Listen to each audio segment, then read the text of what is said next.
गुरु परंपरा योग संस्थान में आपका स्वागत है।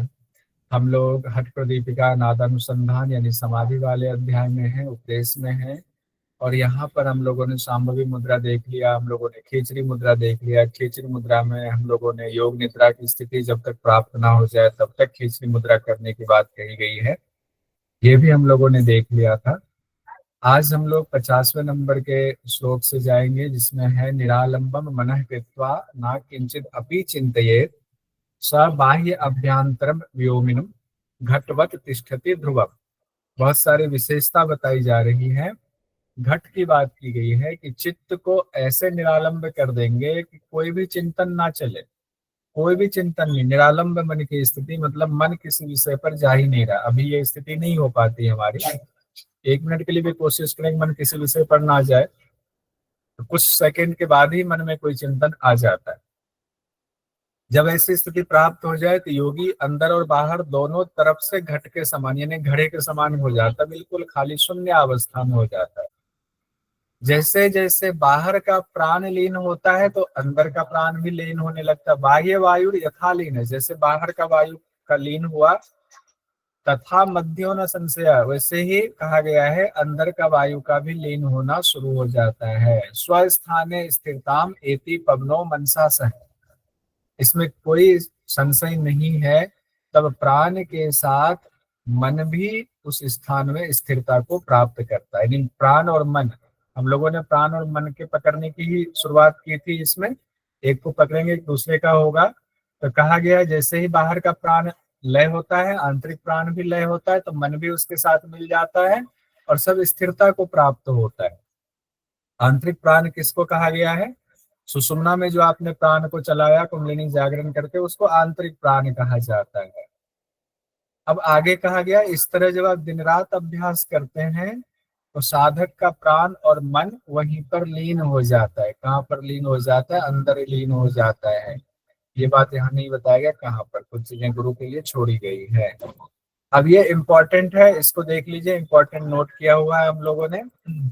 अमृत प्लावेद देहम आपाद तल मस्तकम सिद्ध्यत एव महाकायो महाबल पराक्रमः। कहा गया अगर आपने सिर से लेकर पांव के तलवे तक, पाद तल से लेकर मस्तक तक सोम श्राव से भर दिया। हम लोगों ने पढ़ा था ना खींचड़ी मुद्रा के दौरान, सुषुम्ना को पश्चिम से, सुषुम्ना को पूरब से सोम रस से भर देना है। कहा गया पूरे पांव के तलवे से सिर तक सुषुम्ना, सिर तक पूरे शरीर को सोम श्राव से भर देना है। सोम श्राव से भरने के बाद की स्थिति बताई गई है, योगी दिव्य देह वाला हो जाता है, दिव्य शरीर वाला हो जाता है, महाकायो महाबलशाली हो जाता है, महापराक्रमी हो जाता है। ये तीन बातें कही गई हैं, ये ध्यान में रखेंगे। तब योगी क्या होता है? महाकाया वाला, महाबल वाला और महापराक्रमी भी हो जाता है। तीनों कब हो जाता है ध्यान रखिएगा, सिर से पांव तक जब अमृत को भर लेते हैं, सोम श्राप से भर देते हैं, तब की बात कही गई है। आगे कहते हैं, अब आज नादानुसंधान पर हम लोग पहुंचेंगे। शक्ति मध्य मनः कृत्वा शक्ति मानस मध्यगाम मनसा मन आलोक्य धारियेत परमम पदम। कुंडलिनी में मन को स्थिर कीजिए, मन में कुंडलिनी को स्थिर कीजिए। दोनों को मतलब लय होने का मतलब ये दोनों एक दूसरे में लय हो गया हुआ है। शक्ति मध्य मन यानी कुंडलिनी में मन को ले आइए और शक्ति मानस मध्यगाम मन में शक्ति को ले जाइए, दोनों के एक दूसरे में मिला दीजिए और मन से मन में रमन करते हुए परम पद का चिंतन करना है। जब शून्य में पहुंच गए तो चिंतन किनका करना है? धारियेत परमम पदम, उस परम पद का चिंतन करना है उस वक्त। फिर कहा गया अभी सब विशेषता बताई जा रही है। ख मध्य कुरु च आत्मनम आत्म मध्य च खम कुरु सर्वम च खमयम कृत्वा न किंचित अपि चिंतयेत्। आकाश यानी ब्रह्म के मध्य में आत्मा को ले जाएंगे। आकाश, ख यहाँ ब्रह्म से तात्पर्य लगाया, वैसे ख मतलब आकाश होता है। आकाश के मध्य में आत्मा को ले जाएंगे, आत्मा के मध्य में आकाश को ले जाएंगे, यानी दोनों को मिलाएंगे, दोनों का लय कर देंगे। आत्मा और ब्रह्म दोनों का लय होने की बात हो रही है, कोशिश करने की बात हो रही है। इस तरह सब कुछ आकाश में ही है, ये कोशिश करेंगे और सभी चिंताओं से विमुक्त हो जाएंगे। ना किंचित अपि चिंतित, तो कोई चिंतन नहीं करना, सारी चिंताओं से विमुक्त हो जाना है। फिर कहा गया है, घड़े की बात ऊपर आई हुई थी, अंतः शून्यो बहिः शून्यः शून्यः कुंभ इवाम्बरे, अंतः पूर्णो बहिः पूर्णः पूर्णम कुंभ इवार्णवे। कहा गया जैसे खाली घड़ा होता है, बाहर से भी आकाश है खाली है, और बाहर रखा हुआ तो उसके बाहर भी आकाश है और खाली है, दोनों तरफ से उसको कोई फर्क नहीं पड़ता है। खाली घड़ा हर वक्त आकाश में ही अवस्थित रहता है, अंदर से भी शून्य बाहर से भी शून्य अवस्था में रहता है। और उसके बाद कहा गया किसी घड़ा को, ऐसे खाली घड़ा को समंदर में डाल दो तो क्या हुआ, जैसे अंदर भी समंदर है घड़े के और घड़े के बाहर भी समंदर है, तो दोनों तरफ से घड़ा परिपूर्ण रहता है, अंदर से भी परिपूर्ण है बाहर से भी परिपूर्ण है। देखिए घड़ा है ना, अंदर भी आकाश है, घड़े के अंदर का आकाश और घड़े के बाहर का आकाश है। आकाश में घड़ा अवस्थित है, आकाश की तुलना करे, खे की तुलना करे किससे, ब्रह्म से, तो ब्रह्म में अवस्थित हो गया, आत्मा अवस्थित हो गया। फिर कहा गया है बाह्य चिंता न कर्तव्या तथैव अंतर चिंतनम सर्व चिंताम परित्यज्य न किंचित अपि चिंतयेत्। सारे अंदर बाहर के सभी विषयों का चिंतन छोड़ देना चाहिए योगी का, अब कोई चिंतन नहीं करना है। सभी चिंतन को जब आप त्याग देंगे, परित्यज्य कर देंगे, तो किसी विषय में अब आप नहीं है, किसी विषय में नहीं लगा रहे हैं, तभी शून्य की अवस्था में, तभी शून्य अवस्था है, तभी वो खाली घड़े की तरह है, आप उसी अवस्था तक पहुंचने की बात आई है। अब ये वाला एक श्लोक है जो इम्पोर्टेंट है। इस श्लोक में क्या कहा गया है, ये योग वासिष्ठ से लिया गया श्लोक है, जिसमें गुरु वशिष्ठ रामचंद्र जी को संदेश देते हैं कि मन का ही सारा कुछ खेल है, मन ही जो है वो सृष्टि की रचना करके सारा प्रपंच करता है। ये इंपॉर्टेंट है, योग वासिष्ठ से ये श्लोक लिया गया है हठ प्रदीपिका में। संकल्प मात्र कलनैव जगत समग्रम, संकल्प मात्र कलनैव मनोविलास है, संकल्प मात्र मतिम उत्सृज्य निर्विकल्पम, आश्रित्य निश्चयतम अवाप्नुहि राम शांतिम। कहा गया है कि हे राम, गुरु वशिष्ठ कहते हैं कि संकल्प है तभी जो है ये जगत है, यानी मन संकल्प करता है तो ये जगत है, तभी मन के सारे विलास भी हैं। मन के संकल्प की वजह से ये जगत भासता है, मन के संकल्प की वजह से मन विलासों में जाता है, और जब मन संकल्प रहित हो जाता है उसको हटा दो, उत्सृज्य कर दो, यानी संकल्प को खत्म कर दो, निर्विकल्प कर दो, तब जा करके एक आश्रय स्थल की प्राप्ति होती है जो शाश्वत शांति देने वाला होता है। मेरा यानी मन का सारा खेल किससे है, विकल्प से, संकल्प से, संकल्प विकल्प करता है, उसी से जो है संसार की रचना मन से कर लेता है, उसी में वो विषयों में भी रहता है। और जब मन को निर्विकल्प कर देते हैं, विषय से रहित कर देते हैं, आत्मा में लगा देते हैं, अब आप नूही यानी कि आत्मा में लगा देते हैं, तब वो शांति को प्राप्त होता है। शांति यानी मन का सारा खेल है। अब मन मन ही हमारा भागता है ना इधर उधर। अभी तो हम लोगों ने कुंडलिनी जागरण करके सुषुम्ना में प्राण को अवस्थित कर दिया हुआ है। यहाँ एक और ऐसे समझाने के लिए कहा गया, ये सब बहुत इंपॉर्टेंट नहीं है लेकिन सुनने में समझने में कोई दिक्कत नहीं है। कर्पूरम अनले यदवद सैंधवम सलीले यथा यथा संधीयमानम च मनसम तत्वे विलीयते। जैसे आग में कपूर मिल जाता है, कपूर में आग लगाओ, उसका कपूर का अस्तित्व खत्म, विलीन हो जाता है। जल में नमक मिलकर विलीन हो जाता है, वैसे ही ब्रह्म में मिला मन विलीन हो जाता है। अब आगे कहा गया है ज्ञेयम सर्वम, तो सब कुछ जो अब ज्ञेय वाली स्थिति जो है ना, जो आपका ज्ञान है उसको भी खत्म करने की बात हो रही है। ज्ञेयम सर्वम प्रतीतम च ज्ञानम च मनः उच्यते, ज्ञानम ज्ञेयम समम नष्टम नान्यः पंथा द्वितीयकः। दूसरा कोई रास्ता नहीं क्या, जो कुछ भी ज्ञेय है यानी जाना जाता है, वो सभी ज्ञान की ही वस्तु है, और ज्ञान ही मन कहलाता है। मन क्या है, कहा गया है ज्ञान ही मन कहलाता है। ज्ञानम च मन उच्यते, ज्ञान ही मन कहलाता है। इसीलिए ज्ञान और ज्ञान की वस्तु को नष्ट करने के लिए के अलावा नान्यः पंथा द्वितीय का, किसको नष्ट करना है, ज्ञान को और ज्ञान की वस्तु को। तो मन को और मन जिन वस्तुओं पर जाता है उनको, यानी मन और मन के विषय, इससे तुलना कर सकते हैं इसको। मनोदृश्यम इदम सर्वम यद किंचित सचराचरम मनसो ह्ये उन्मनी भावाद द्वैतम नैवो लभ्यते। अब यहाँ पर इंपॉर्टेंट द्वैत शब्द वाला आया हुआ है ना, ये बड़ा इंपॉर्टेंट है, इसको ध्यान रखिएगा। जो कुछ भी दिखने वाला, मन को भासने वाला जो विश्व है, वो सब क्या है, मन से भासता है। ऊपर योग वासिष्ठ वाला आया हुआ है, उसी को नीचे स्वात्माराम जी ने और व्याख्या करते हुए लिखा है कि जो कुछ भी संसार आपको दिखता है सब मन का ही विषय है। जब मन उन्मनी भाव को प्राप्त हो जाता है, किसी चीज में नहीं लगता है, तब किसी तरह का द्वैत भाव नहीं रहता। द्वैत मतलब कि मैं हूँ आत्मा, दूसरे है परमात्मा। अभी दो भाव होता है हमारा, द्वैत भाव में हम जीते हैं अभी, लेकिन स्थिति क्या है, अद्वैत है। तो द्वैत भाव कैसे होगा, जब मन उन्मनी भाव को प्राप्त होगा। उन्मनी मतलब क्या है, जब मन निरालंब हो जाएगा, जब मन किसी भी चीज पे नहीं जाएगा, किसी विषय पर नहीं जाएगा, तब है। अब ये वाला इंपॉर्टेंट है, इसको देखिए। तो द्वैत वाली बात हो गई। दूसरा कैवल्य शब्द भी आया हुआ आता है ना, कौन से ग्रंथ में कैवल्य आया हुआ है, तो हठ प्रदीपिका में भी कैवल्य आया है, नादानुसंधान वाले उपदेश में। ये वस्तु परित्यागात विलियम याति मानसम मनसो विलिये जाते कैवल्यम अवशिष्यते। यानी कैवल्य की प्राप्ति होती है, यानी कैवल्य कब बच जाता, सिर्फ कैवल्य ही रह जाता है ये वस्तु के परित्याग करने से, मन को विलीन करने से। विलियम याति मनस, मन को विलीन करने से। मनसो विलिये जाते, जब मन विलीन हो जाता है पूरी तरीके से, मन का अस्तित्व ही खत्म हो गया, विलीन हो गया, अस्तित्व खत्म गया। मन को काट तो दिया नहीं आपने, खत्म किया नहीं। मन विषयों पर पूरी तरह से नहीं जाता, पूरी तरह स्थिर हो गया, वही मन का विलय हो गया।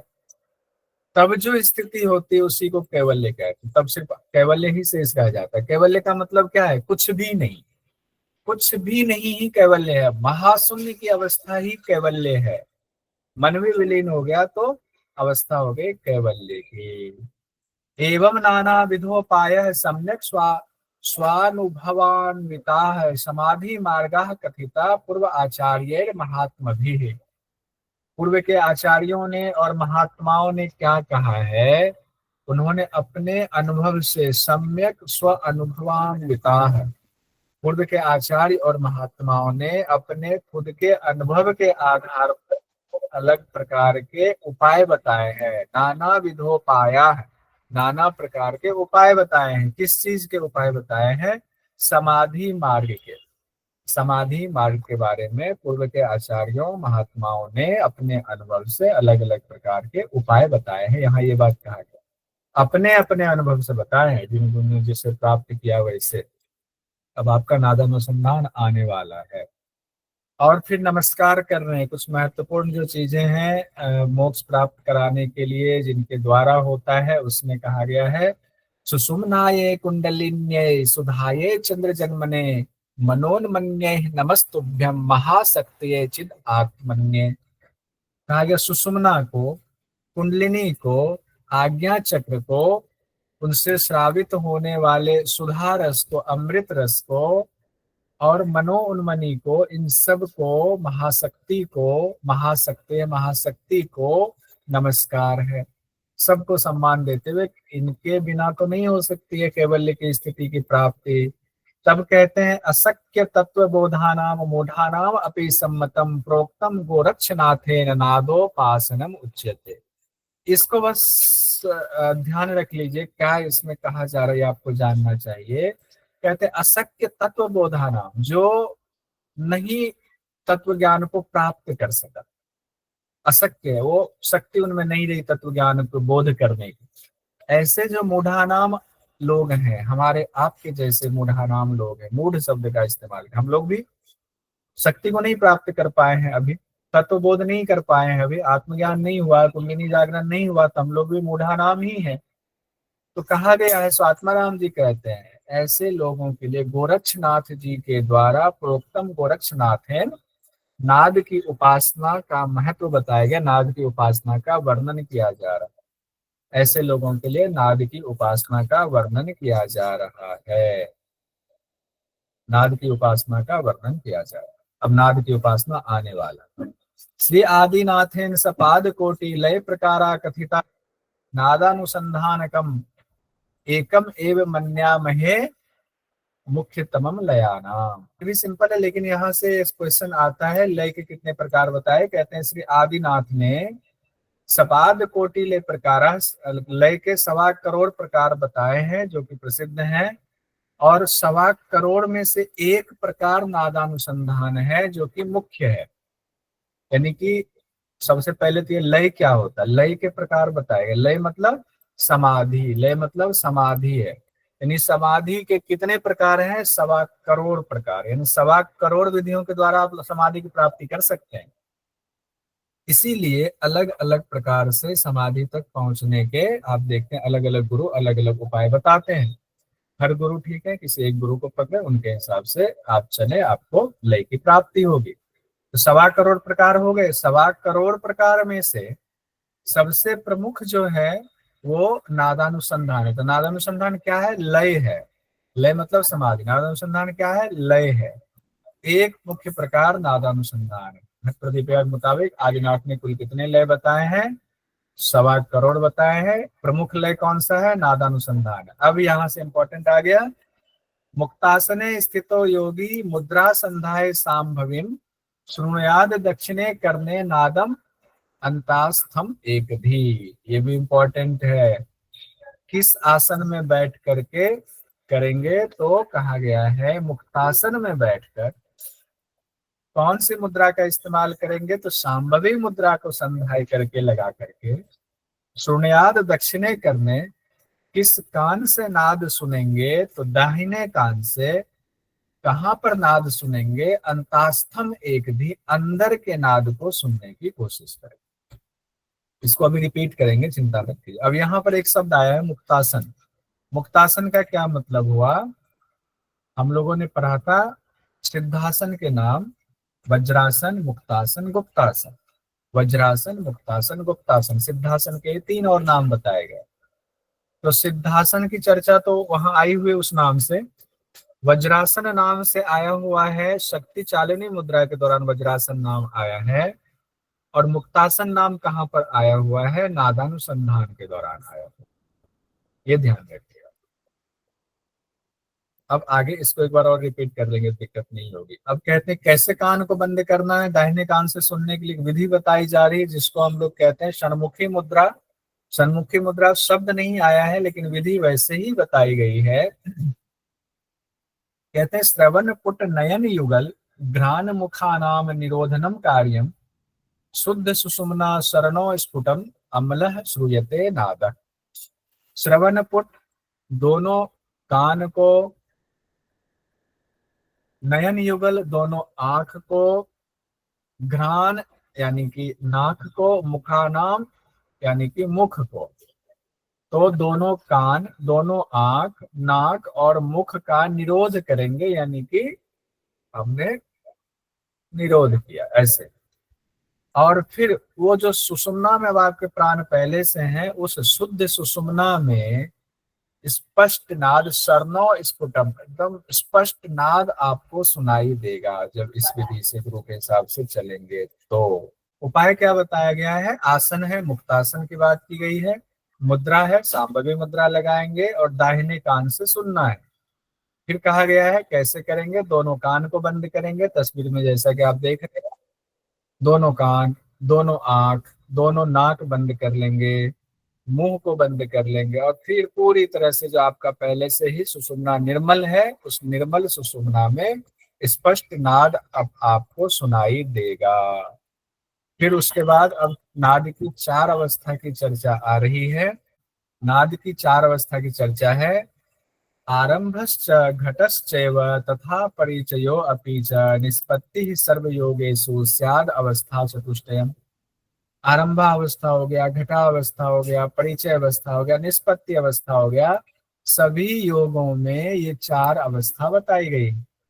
आरंभा अवस्था, घटा अवस्था, परिचय अवस्था, निष्पत्ति अवस्था, ये आपको सीक्वेंस में याद करना है। पहला आरंभा अवस्था, दूसरा घटा अवस्था, तीसरा परिचय अवस्था, चौथा निष्पत्ति अवस्था। आग पानी, मंजू जी ने कहा आग पानी, घ लेना पड़ेगा, आग पानी घटा अवस्था। आग पानी लीजिए। अब आ गया ये भी एक निमोनिक आ गया, आग पानी, ये चलता है निमोनिक, बहुत सारे टीचर पढ़ाते हैं आग पानी। आग पानी लीजिए। अब उसको आग पानी से आगे बढ़ते हुए करते हैं। अगर किसी चीज को आप क्या करते हैं, आरंभ करते हैं, क्या क्या आपने आरंभ किया, तो आरंभ अभी क्या हम लोग योग पढ़ रहे हैं, तो योग में हम आरंभ करेंगे तो किससे करेंगे, शरीर से करेंगे। शरीर को घट कहा गया है, तो हमने आरंभ किया इस घट से। जब इस घट को जानने की कोशिश की तो परिचय हुआ इस घट का। जब परिचय हुआ इस घट का तो निष्पत्ति अवस्था में पहुंच गए। आरंभ किया इस घट को शरीर के साथ, फिर शरीर का परिचय हुआ, फिर हमने निष्पत्ति अवस्था की प्राप्ति कर ली। ऐसे भी सीक्वेंस बना सकते हैं। तो आरंभावस्था, घटावस्था, परिचय अवस्था, निष्पत्ति अवस्था, आग पानी या निमोनिक भी लिखा हुआ है। क्वेश्चन देखते हैं, फिर हम लोग इसको आगे बढ़ते हैं। अक्टूबर में यह सवाल आया था, प्रदीपिका के अनुसार नाद की अवस्थाएं बताइए। आरंभावस्था अक्टूबर 2022 में आया था, घटावस्था, पर ब्रह्मावस्था, परिचयावस्था, तत्व ज्ञानावस्था। अब इसमें पर ब्रह्मावस्था है नहीं, तत्व ज्ञानावस्था है नहीं, 5 दिया है, 3 होगा। आरंभावस्था, घटावस्था, परिचय अवस्था, ए बी और डी, ए बी और डी आंसर सही हुआ पहला वाला। अब एक एक अवस्था के बारे में हम लोग देखते हैं। आरंभावस्था के बारे में क्या कहा गया है, घटावस्था के बारे में क्या कहा गया है, तो ठीक रहेगा। पहले एक बार हम लोग चारों अवस्था को फिर से देख लेते हैं। 4 अवस्था कौन सी है, आरंभावस्था, घटावस्था, परिचय अवस्था और निष्पत्ति अवस्था, यानी कि सभी योगों में नाद की 4 अवस्था बताई गई है। और उसके बाद आरंभावस्था पर हम आएंगे, पहले इधर देख लेते हैं फिर यहाँ पर रिपीटेशन में आ जाएंगे। आरंभावस्था में कहते हैं ब्रह्म ग्रंथेर भवेद भेदो ये आनंद शून्य संभव विचित्र क्वनको देहे अनाहत श्रूयते ध्वनि। आरंभावस्था में ब्रह्म ग्रंथि का भेदन होता है, ये भी याद करेंगे हम लोग। आरंभावस्था में, पहली अवस्था में ब्रह्म ग्रंथि का भेदन होता है, दूसरी अवस्था में विष्णु ग्रंथि का भेदन होता है, तीसरी अवस्था में किसी ग्रंथि का भेदन नहीं होता है, चौथी अवस्था निष्पत्ति अवस्था है, उसमें रुद्र ग्रंथि का भेदन होता है, फिर आप शिव स्थान में पहुंच जाते हैं। लेकिन शुरुआत में जब ब्रह्म ग्रंथि का भेदन होता है तो उसके फलस्वरूप क्या होता है, आनंद का अनुभव होता है, आनंद का अनुभव होता है। आरंभावस्था में ब्रह्म ग्रंथि का भेदन होता है जिसके फलस्वरूप आनंद का अनुभव होता है। और दूसरी बात, ध्वनि सुनाई देती, कैसी ध्वनि सुनाई देती है, क्वन को देहे अनाहत, विचित्र है क्वन को, एकदम क्वन कहा जाता है आभूषण से रगड़ से उत्पन्न जो ध्वनि होती है या छन्न की आवाज होती है उसको कहते हैं। यानी क्वन मतलब आभूषण की आवाज होती है। आभूषण अकेले एक आवाज नहीं होगी, या तो टकराएगा या उसमें से लटके झटके लगे हैं उसकी आवाज आएगी, तो आभूषणों की आवाज आती है, इसके लिए शब्द आया है क्वन। ये ऐसा आपके अनाहत नाद सुनाई देता है, किसमें, आरंभ में। आरंभ किससे करेंगे, करेंगे आभूषण से आरंभ करेंगे, शादी ब्याह में जा रहे हैं। फल क्या बताया गया आरंभ अवस्था में, पहले ब्रह्म ग्रंथि का भेदन हुआ तो दिव्य देह वाला हो जाता है। देखिए यहीं पर शरीर आपका दिव्य हो जाएगा, तेजस्वी हो जाएगा, दिव्य गंध की प्राप्ति होगी, आपको दिव्य गंध वाला हो जाएगा। और त्वरोगवान, आपको रोग नहीं होगा, रोग खत्म हो जाए, आरोगी हो जाएंगे। दिव्य देह हो जाएगा, देह दिव्य हुआ तो तेजस्वी चेहरा हो जाएगा, शरीर से खुशबू आने लगेगी, रोग खत्म हो गया। संपूर्ण हृदय, हृदय पूर्ण हो जाएगा, किसी चीज को पाने की इच्छा नहीं है, पता हृदय में किसी चीज की चाहत होती है, अब चाहती हृदय पूर्ण है। और शून्य आरंभ योगवान भवेत, और संपूर्ण हृदय जो है, संपूर्ण हृदय शून्य, संपूर्ण हृदय शून्य हो जाता है, ये कहा जा रहा है।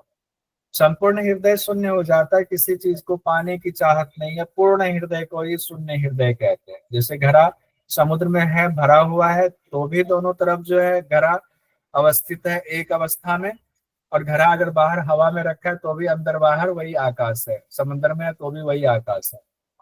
तो संपूर्ण हृदय भरा है या शून्य है, निरालंब की स्थिति में चला गया, पहला हुआ। फिर घटावस्था, चारों पढ़ेंगे, फिर चारों एक साथ हम लोग क्या करेंगे, कंपेयर करेंगे चारों अवस्थाओं को, ध्यान रखिएगा। इसीलिए कोई अभी क्लास छोड़ के मत जाइएगा, इंपॉर्टेंट है ये, यहाँ से क्वेश्चन बहुत आते हैं। द्वितीयायाम घटीकृत्य वायुर्भवति मध्यगः दृढ़ासनो भवेद योगी ज्ञानी देव समस्तदा विष्णु ग्रंथेस्ततो भेदात् परमानंद सूचकः अति शून्य विमर्दश्च भेरी सदृशः तदा भवेत्। दूसरी अवस्था यानी घटा अवस्था है, जिसमें प्राण वायु तो मध्य में सुषुम्ना में संचार होता ही रहता है। तब दृढ़ासनो भवेद योगी, तब आसन में दृढ़ योगी ज्ञानी देव समस्तदा, देवता के समान ज्ञानी हो जाता है। पहले एक फल ये बता दिया, देवता के समान ज्ञानी किसमें, घटावस्था में। और घटावस्था में कहा गया है विष्णु ग्रंथे ततो भेदात, विष्णु ग्रंथि का भेदन हो जाता है, परम आनंद की प्राप्ति होती है। तब अति शून्य में विविध नादों की आवाज आती, कौन से, विमर्द भेरी शब्द से, अति शून्य में विमर्द और भेरी आदि की आवाज आती है। विष्णु ग्रंथि का भेदन हुआ, परम आनंद की प्राप्ति होती है। और उसके बाद क्या होता है, अति शून्य में, आपका अति शून्य मतलब सुषुम्ना में विमर्द और भेरी की आवाज आती। विमर्द के बारे में कई जगहों पर कहा गया कि विमर्द कोई ऐसी आवाज है, लेकिन व्याख्याकारों ने कई जगहों पर कहा है विमर्द मतलब अलग अलग तरह के नाद की आवाज आती है।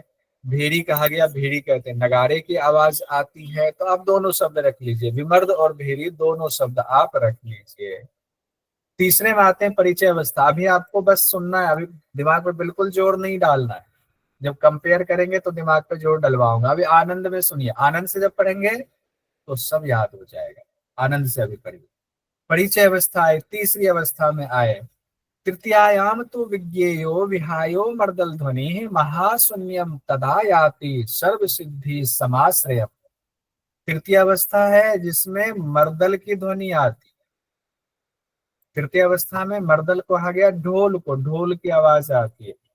महाशून्यम तदा याति सर्व सिद्धि समाश्रयम।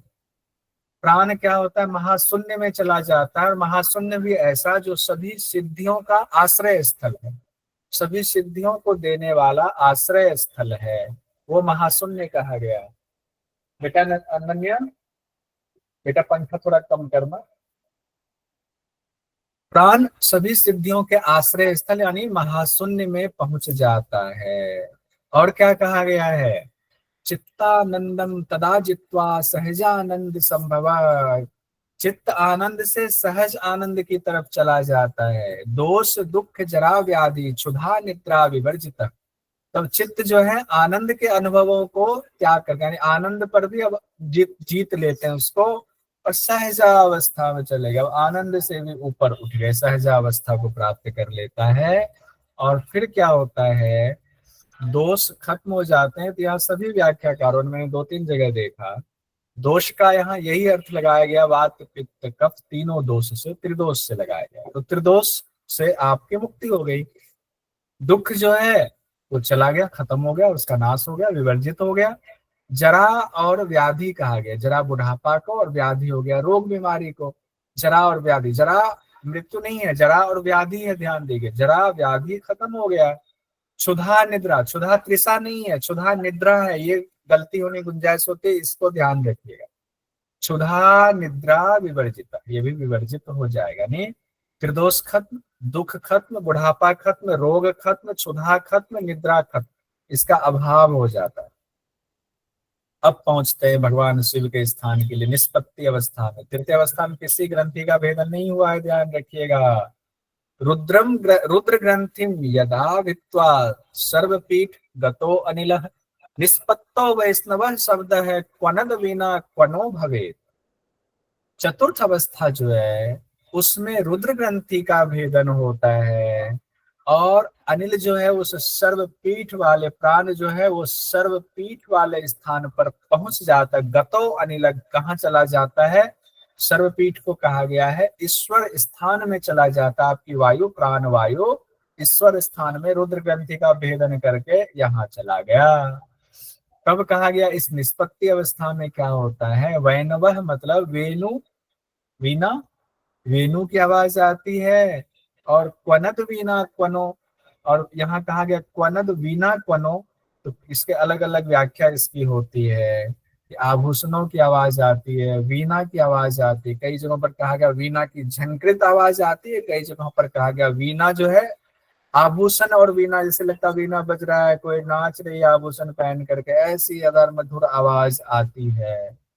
तो ध्यान रखेंगे एग्जाम के हिसाब से वैनवह तो कहा गया क्वनद वीणा क्वनो, अगर आप ये शब्द को अच्छे से समझ गए, इसको दोनों व्याख्या को समझ गए, तो एग्जाम में कुछ भी पूछे आप निश्चिंत रहोगे, कोई बात नहीं।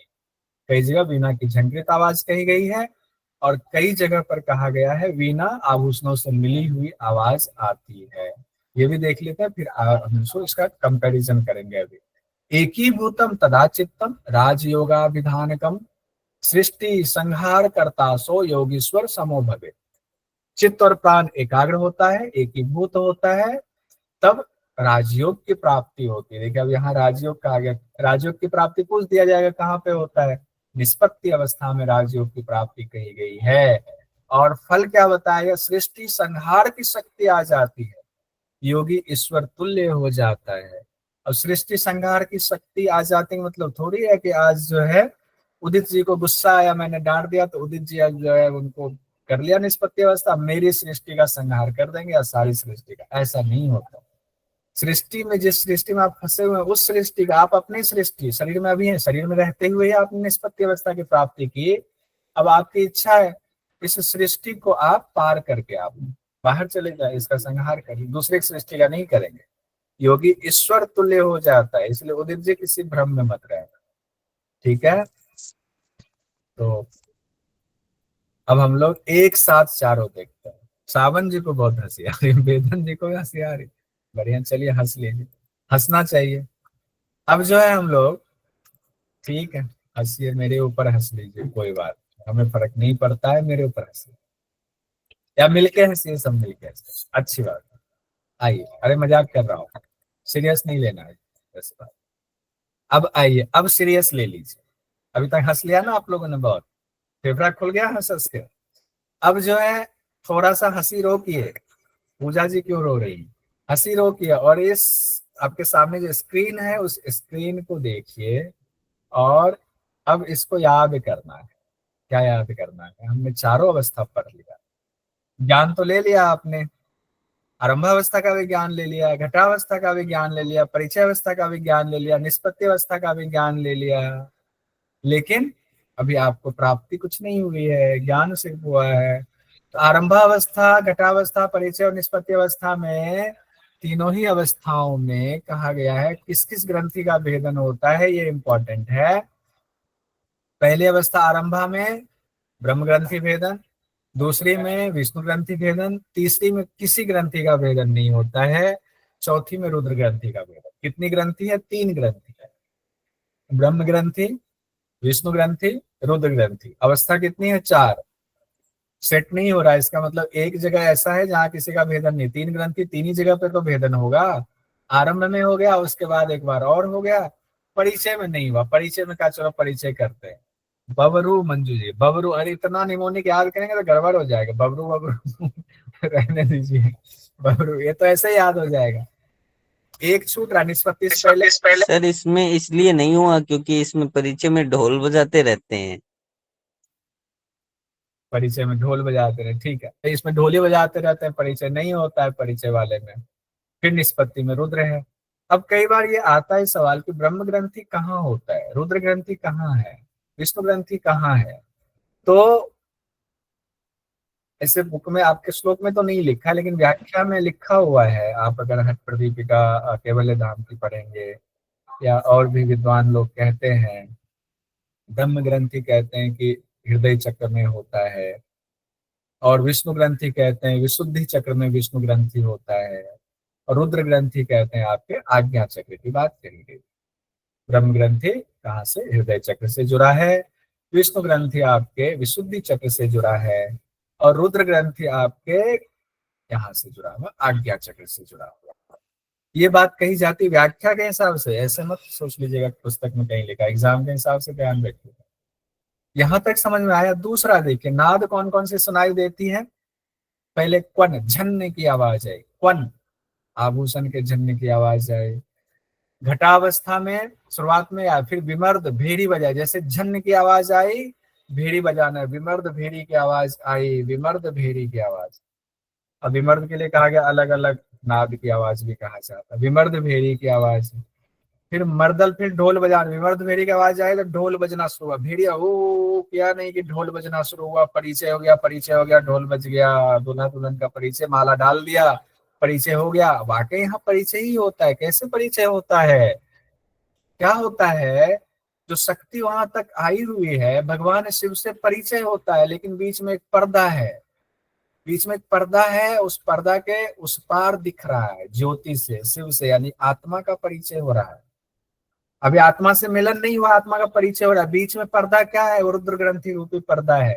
तो पर्दा नहीं, रुद्र ग्रंथि रूपी पर्दा को हटाएंगे तब तो जाके मिल जाएंगे। अभी वो पर्दा है, तो परिचय हो रहा था, ढोल बजा रहे, परिचय हो रहा है। और फिर जब रुद्र ग्रंथि का भेदन हो गया तो पर्दा भी हट गया, तो आप अवस्थित हो गए, भगवान शिव में जाके लीन हो गए। रुद्र ग्रंथि का भेदन ही निष्पत्ति अवस्था हो गई। तब वहां कौन सी आवाज आ रही है, वीणा। अब वीणा, अब जो है वो वैनव यानी वेणु बजा रहे, बांसुरी बजा रहे हैं, और वीणा की झंकृत आवाज आ रही है। वीणा की आवाज के साथ में लग रहा है कुछ आभूषणों की भी आवाज आ रही है। अब एकदम, अब मर्दर वर्दर ढोल वोल भेड़ी वेड़ी कुछ नहीं है। शुरुआत में क्वन है, क्वनक है, लास्ट में क्वनक है, ध्यान रखिएगा। उसके बीच में विमर्द भेड़ी ढोल है। शुरुआत ऐसे हुई, बीच में विमर्द भेरी ढोल है, फिर लास्ट में क्वनक वाली बात आई हुई। लेकिन लास्ट में दो ये शब्द, इसमें जो सबसे इंपॉर्टेंट है वो है वेणु और वीणा की आवाज निष्पत्ति अवस्था में कही गई। वेणु और वीणा की आवाज निष्पत्ति अवस्था में कही गई है। अब है फल, क्या क्या होता है आरंभावस्था में, क्या फल होगा, दिव्य देह वाले हो जाएंगे, वाह सुंदर हो जाएंगे, तेजस्वी हो जाएंगे, शरीर से खुशबू निकलने लगेगी, दिव्य गंध वाले हो जाएंगे, शरीर आरोगी हो जाएगा, हृदय पूर्ण है, शून्याचारी वाली स्थिति, हृदय पूर्ण शून्याचारी वाली स्थिति में है। फिर कहा गया है घटावस्था में क्या होगा। अब जब इतना चीज हो गया, दिव्य देह वाले हो गए, तेजस्वी हो गए, दिव्य गंध वाले, आरोगी, हृदय पूर्ण हो गया, तब क्या होगा, तब कहते हैं देव समान ज्ञानी हो गए, परम आनंद को प्राप्त किया। देवता लोग आनंद में रहते हैं, तो देवता के समान जो है बड़े हम ज्ञानी हो गए, आनंद में चले गए। पहले तो ये चीजें प्राप्त करेंगे, शरीर शुद्ध वगैरह, तब तो देवता के समान होंगे। अब देवता से भी ऊंची अवस्था में आपको जाना है। कैसे जाना है, तो प्राण सभी सिद्धियों को देने वाले महाशून्य में पहुंच जाता है, और वहां आनंद अवस्था में देवताओं वाली अवस्था भी छोड़ करके सहजा अवस्था में चला जाता है। तब तो दोष दुख जरा व्याधि क्षुधा निद्रा सबका नाश हो जाता है। क्या, दोष दुख जरा व्याधि क्षुधा निद्रा का नाश हो जाता है। और उससे भी आगे जब बढ़ते हैं, रुद्र ग्रंथि का भेदन होता है, तब क्या फल मिलता है निष्पत्ति अवस्था में, राजयोग की प्राप्ति होती है, सृष्टि संहार की क्षमता आ जाती है, ईश्वर समान हो जाता है। मैं चाह तो रहा था कि अभी इनका रिवीजन कराऊं आप लोगों से, लेकिन ये ठीक नहीं होगा, क्योंकि रिवीजन की क्लास अलग से दी हुई है। तो ये सारी चीजें आपको अपने से टेबल बनाना है, और इसको क्लास में, रिवीजन क्लास में जुड़ना है किसी एक टाइम पर। सारे रिवीजन क्लास में सारे लोग मत जुड़िए, समय बर्बादी होगी। खामखा पता चला है कि कुछ लोग खामखा बहस भी करते हैं एक ही बात को लेकर के, तो वो भी नहीं करना है।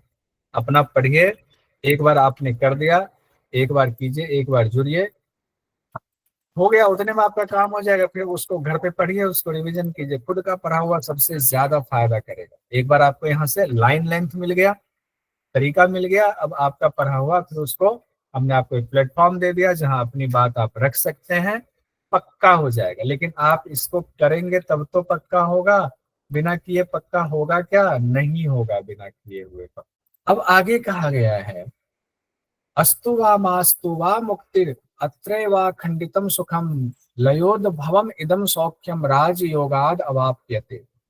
अब देखिएगा, यहाँ तक तो आपने चार अवस्था देखी, चारों में कौन कौन सी आवाज आती है वो देखा, कौन कौन सी ग्रंथि का भेदन होता है वो देखा, फिर आपने वो देखा कि ध्वनि कौन कौन सी सुनाई देती। लेकिन ध्वनि के बारे में अभी और कहा गया, ध्वनि को फिर तीन कैटेगरी में बांटा गया है, प्रथम अवस्था, मध्यम अवस्था और लास्ट वाली अवस्था में बांटा गया। वो भी एग्जाम की दृष्टि से याद रखना है, ध्वनि वाला दो तरीके से याद रखना पड़ेगा, ध्यान रखिए, अभी भी क्लास में छोड़िएगा तो दिक्कत हो जाएगी। कहा गया अवस्था, मुक्ति हो या ना हो, लेकिन अखंड सुख नादानुसंधान में ही है। अखंड सुख की प्राप्ति, अखंड मतलब ऐसा सुख जो खंडित नहीं होता, जो सुख दुख की तरफ नहीं जाता, सुख है तो सुख ही है, मुक्ति हो ना हो, अस्तु वा माँ अस्तु, चाहे मुक्ति हो ना हो, वह मुक्ति, लेकिन अखंड सुख की प्राप्ति नादानुसंधान में होती है। और लय से उत्पन्न यह नादानुसंधान कहा गया है राजयोग को प्राप्त कराने वाला। तो राजयोग प्राप्त हो गया, और क्या चाहिए? राजयोग से ज्यादा क्या चाहिए आपको? हालांकि बहुत सारे लोग अभी क्लास में होंगे जिनकी कुंडलिनी में लिखा होगा राजयोग, राजयोग है। अब पंडित जी कह रहे राजयोग है, आप सोच रहे राजयोग मतलब बड़ा सुख वाला योग, वो सुख नहीं है। अगर आपकी कुंडली में राजयोग लिखा है तो योग का अभ्यास आज ही से कर दीजिए, नहीं कि आपको राजयोग की प्राप्ति हो जाएगी, आपका योग सिद्ध हो जाएगा, ऐसा सोच के चलिए। सावन जी क्यों परेशान हो रहे, क्या सोच रहे? राजयोग मिलेगा, बहुत अच्छी नौकरी मिल जाएगी, और बहुत अच्छा घर मिल जाएगा, एक सुकन्या मिल जाएगी अच्छी सी, और बड़ा सुख में जीवन बीतेगा भोग में।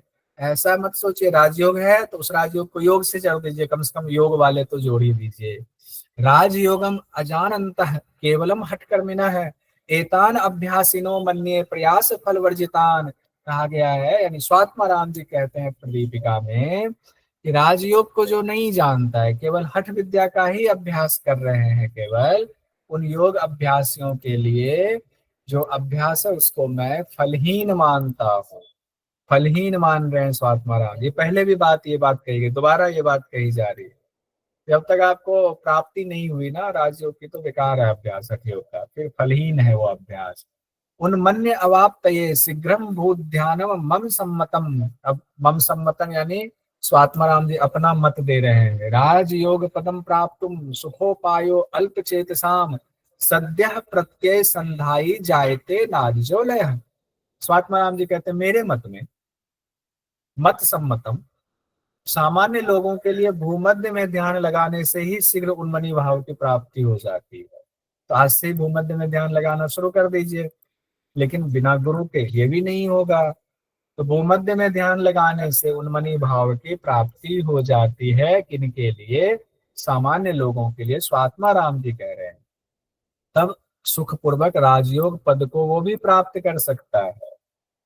नाद से उत्पन्न जो लय है तुरंत आनंद को देने वाला है।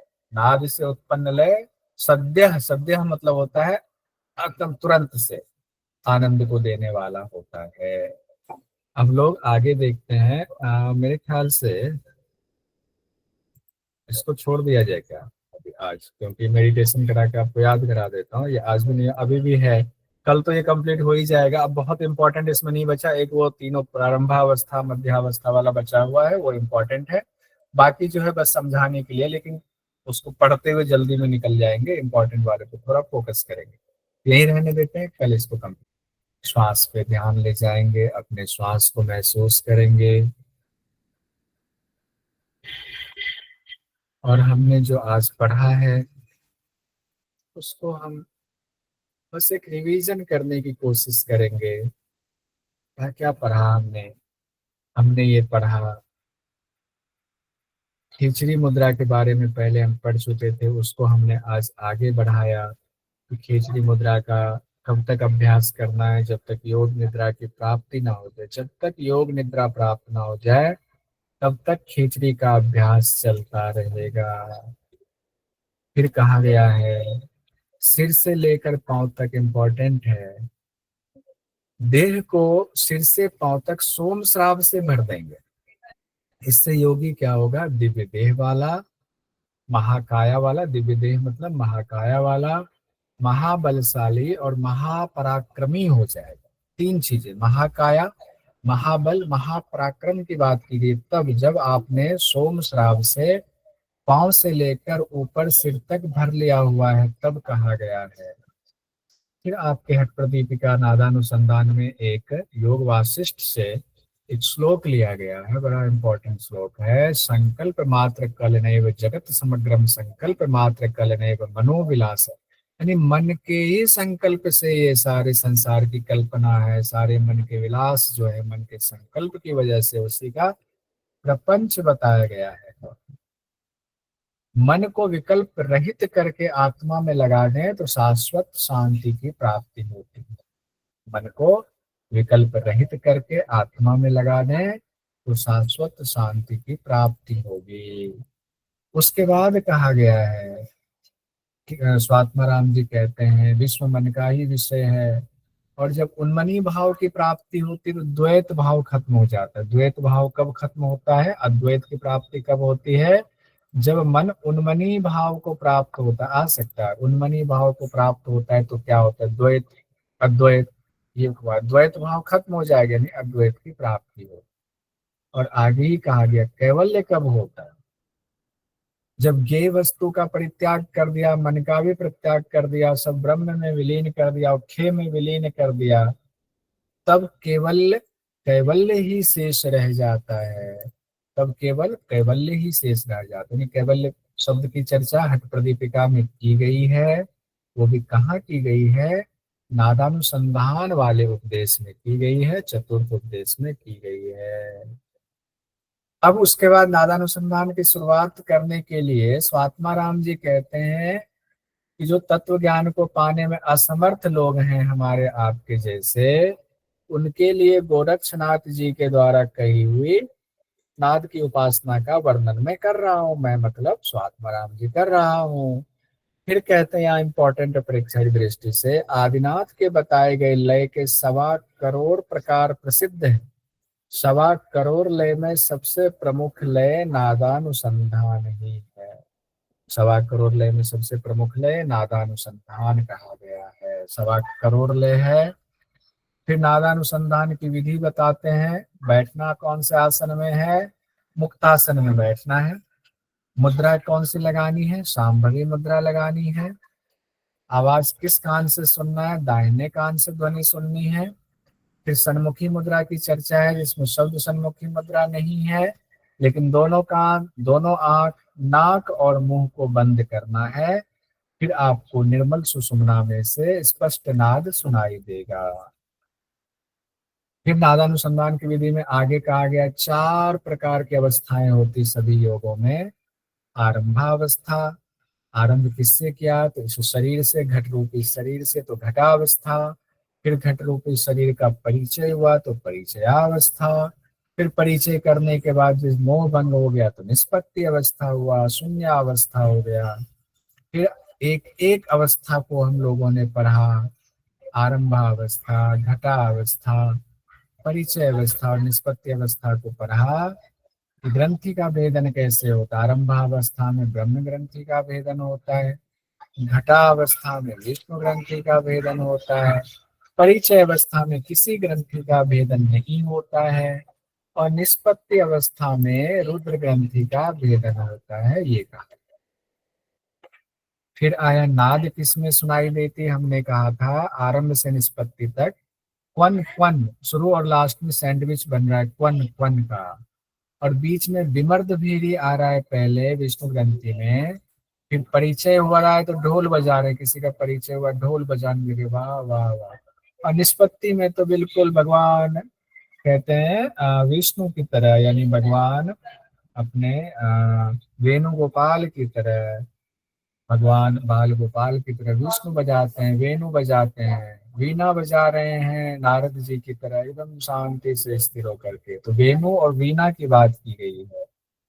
फल की चर्चा करें, फल की चर्चा करें तो कहा गया है पहले आरंभावस्था में आपका शरीर दिव्य हो जाएगा, तेजस्वी हो जाएंगे, शरीर से खुशबू आने लगेगी, आरोगी हो जाएंगे, हृदय पूर्ण शून्य हो जाएगा। और जब ये चीजें होंगी तो आप देवता के समान ज्ञानी हो जाएंगे, फिर परम आनंद की प्राप्ति में चले जाएंगे। और फिर परिचय अवस्था में कहा गया है कि अब उसमें सभी सिद्धियों को देने वाले महाशून्य में पहुंच जाते हैं। परिचय में परिचय हो गया तो महाशून्य में पहुंच गए।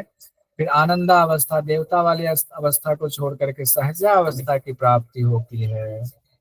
फिर कहा गया इससे क्या और शरीर में फायदा होगा? तो दोष त्रिदोष खत्म, त्रिदोष खत्म मतलब सम हो जाएंगे, दुख दूर हो जाएगा, जरा और व्याधि दूर हो जाएगा, क्षुधा और निद्रा का नाश होगा। और चौथे निष्पत्ति अवस्था में पहुंच गए तो राजयोग की प्राप्ति होगी, सृष्टि संहार की क्षमता आ जाएगी, ईश्वर समान हो जाएंगे। ये 3 चीजें निष्पत्ति अवस्था में, राजयोग, सृष्टि संहार की क्षमता और ईश्वर समान हो जाएंगे। ये बात है। आज हम लोग यहीं तक रखेंगे। सभी लोगों का बहुत बहुत धन्यवाद। हम लोग अब 9 बजे मिलेंगे। किन्हीं का सवाल हो तो पूछ सकते हैं।